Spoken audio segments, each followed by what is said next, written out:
All right, everyone. There's been another major political shakeup for the 24 election, which is one of the large PACs that's backing Ron DeSantis just lost its leader, which is Chris Jankowski. It's from the Never Back Down PAC. This is one of the main ones. And of course, a PAC is a group that's not associated with your campaign, but it works on that campaign's behalf. Now, supposedly under election law, you're not supposed to have any form of organized coordination or communication between your PACs and your campaign. As we've seen throughout time, that's not usually the case. Usually middlemen are used in order to cross-communicate and to bundle money, shuffle it around, organize better, and because, it's going to be difficult for you to get caught unless your middleman rats you out, and typically it's going to be someone politically loyal. It's a consulting firm usually. You remember Hillary's people were doing that. It's happened many, many times before. I think some of them didn't Project Veritas, back when O'Keefe was running it, they did an expose there. Some of those people actually got shit canned because of it. Link in the description, archived of course. Here's my thought, and it goes to both DeSantis' campaign, the actual campaign itself, and apparently at least one of these major super PACs. Yeah. It's not even about the candidate quality. Look, I've made it clear that I'm riding on the Trump train. I'm full on MAGA. I'm all in for Trump, and I'm not going to vote for Ron DeSantis. And there are a couple of times I've had problems with him. Most of the issue that he has, though, has nothing to do with platform. His platform's red meat to the Republican base.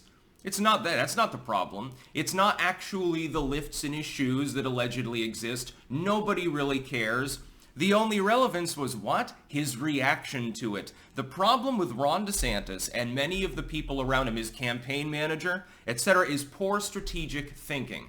Poor timing in things like coming out and deciding to take a side swipe at Trump after waiting until everybody else had already weighed in on indictment gate, so you looked like a sour grapes later tater.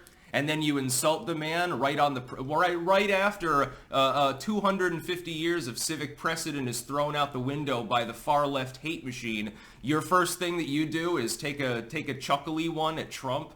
That didn't go over so well. His campaign launch. Again, it was a novel idea. I praised him at the time. Launching your campaign on Twitter, that'll get a lot of attention. But you could have thought about the technical ramifications of it and tested it first. Made sure that things were going to work. When you hired twice as many people as you needed to run your campaign on the assumption, on the premise that it was going to be a growing forever thing, and you made that original bet and spent millions of dollars because, you had an initial fundraising haul that encompassed every TDS sufferer at the time, but then you burned through most of that money at record pace, and you didn't really end up making any progress in the starting states as the result of that. All of these strategic blunders over and over are the real problem.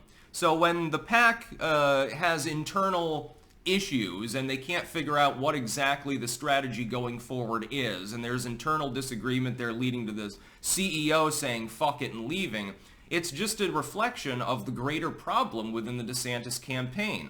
It's DeSantis, it's his campaign manager, it's now the head of one of the major PACs. We've seen this time and time again. Poor timing, poor strategic thinking. A good idea is badly blundered because of the timing. For instance, launching your campaign, probably the most important thing you have to do to campaign. DeSantis waited until he was already on the downswing. He got in too late when he should have gotten in. He should have gotten in about 2 months before he did. And everyone's like, come on, stop being indecisive. He's like, well, I haven't made up my mind yet. I'll make my decision later. That would be fine in a normal election. You decided to hold out, maybe see who else enters the field and sort of gauge things. Right now, Republican voters especially want decisive and quick action.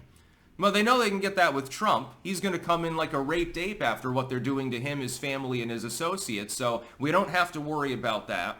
But we do have to worry, what if we elect someone who seemed reluctant to even throw their hat in the ring, waited and waited and waited to announce, then blundered the announcement, while insulting his then almost opponent for absolutely no reason at the worst possible time. That was really the campaign sinking moment. When he decided to attack Trump right after the indictment, I think that some of the support that moved to Trump, largely from DeSantis and from some undecided but Republican-leaning voters, I think that the main reason for some of them was more DeSantis swipe at Trump rather than the indictment itself. I think that moved the metric almost as much. It's like 3-4 points of support right there. The DeSantis could have had. He would be strongly in second place right now if he still had that, as opposed to barely ahead of Nikki Haley nationally and slipping to 5th place in New Hampshire. I don't know. I mean, when your campaign also has lowered expectations repeatedly. Originally, your bravado for months was, I'm going to win Iowa. Now you hear fewer of the DeSantis influencers saying that. They're like, well, a strong second place showing is inevitable, and he's going to make sure to crush Nikki Haley. As predicted, again, it's devolved into DeSantis v. Haley for second. They know it, I know it, they're just not going to be honest about understanding that fact because they're still doing the bravado thing to save face. They know that Ron DeSantis is not going to be the nominee. Short of a brokered convention, which is political suicide, or Trump dying, or something like that. I guess that's their Hail Mary. They're just hoping that Trump croaks. They're just hoping he drops dead, I suppose. It's slightly morbid. I don't think Trump fans are hoping DeSantis dies. I mean, he's providing entertainment. But again, it's not even the candidate quality at the end of the day. It's just poor fucking planning.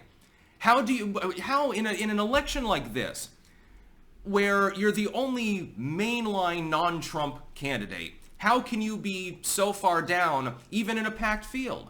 How did you manage to lose so many supporters to Nikki Haley? Poor planning. Because you burned through a shit ton of money. You're still doing that. Supposedly you're focusing only on Iowa and New Hampshire. You're eking out second in Iowa without the metric moving at all. And in New Hampshire, you're falling down the field. Vanderplaat's endorsement, I don't think, is going to swing Iowa.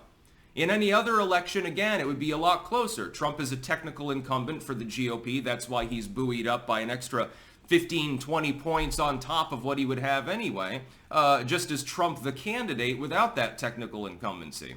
Ron DeSantis, meanwhile, can't get his shit together, and apparently the people that are bundling money for the PACs that are supporting him are having the same problem. Thus, again, the big elephant in the room.